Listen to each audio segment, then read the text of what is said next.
after Teeth, which is a down-market scrungy horror movie, then we have The Ruins, which is an up-market scrungy horror movie, which is supported by DreamWorks, you know, the great DreamWorks, a huge, big purveyors of mainstream entertainment to the masses.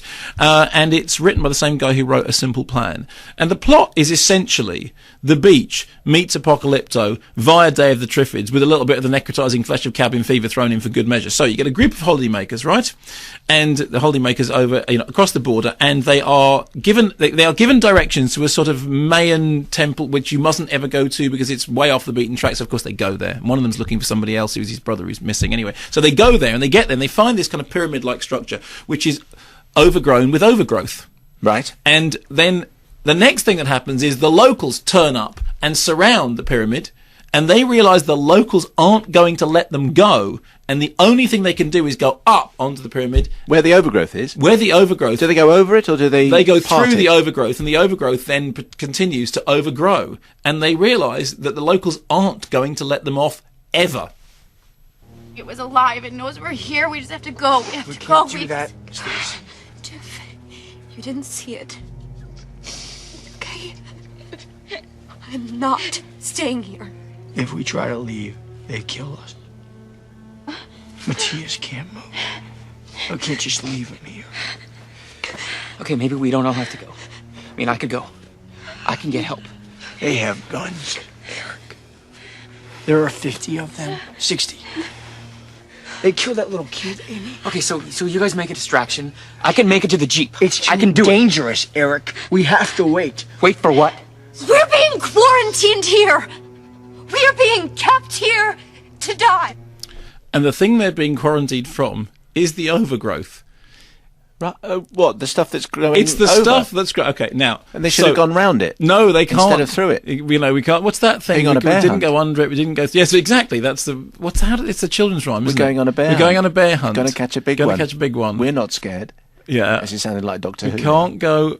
Over it. it. Can't go round it. Got to go through it. Exactly, fine. Well, that's basically the story here. Now...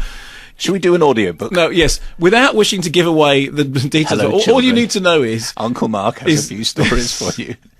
Necrotizing tendrils and plants that can do imitations of mobile phones does not necessarily sound... So hang on, excuse me. A necrotizing tendril. Tendril. That's a plant that kills you, is it? Honk!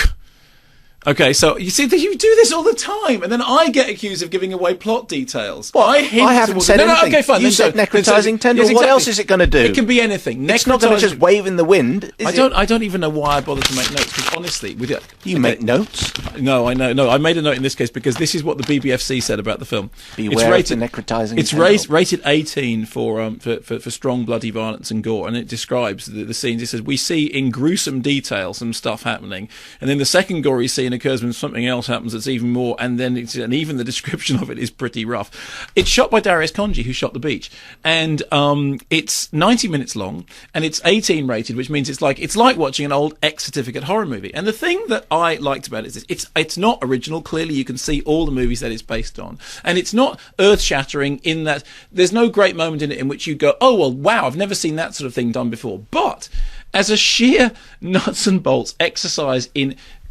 yuckiness, and actually quite well constructed yuckiness, in which there's a group of people and they're in peril because there's some nameless monster, and then the nameless monster starts necrotizing all over the place. And there was several moments in which I went, ooh, but in a good way. And there were several moments when I thought, okay, fine, I know I've seen this movie done in a sort of mainstream way several times Because before, it could be quite Scooby-Doo-ish, if it's just a plant, a little bit of the plant I comes know, out, grabs you by the ankle. and the thing that everyone always thinks is Day of the Triffids, and or other great plant. What's the other great plant horror movie? Oh, I don't know. Little Shop of Horrors. Is it Little Shop of Horrors? Little Shop of Horrors with the feed me, feed me, feed me. Fine. Well, what I should have said in that case is it's The Beach meets Apocalypto meets all the other things with a little touch of Little Shop of Horrors thrown in for good measure. But again, in a marketplace in which horror movies so rarely do what it is that they're meant to do, to see something like The Ruins, which is well put together and nasty and scrungy, and it's tab A goes into slot B, and it's building blocks horror, but it does what it says on the tin. And if you want one of those kind of experiences, which is what you do want, does it have a left turn which might make you go, Well, if there's a left turn, can I just say that you've already told the nation the left turn, but it doesn't matter because that's not once you realise that that's what's going on, which I have to say is pretty early on because the camera movements tell you that that's what's going on, then it's fine. So it's a popcorn horror movie with some added yuckiness, which does the job perfectly well.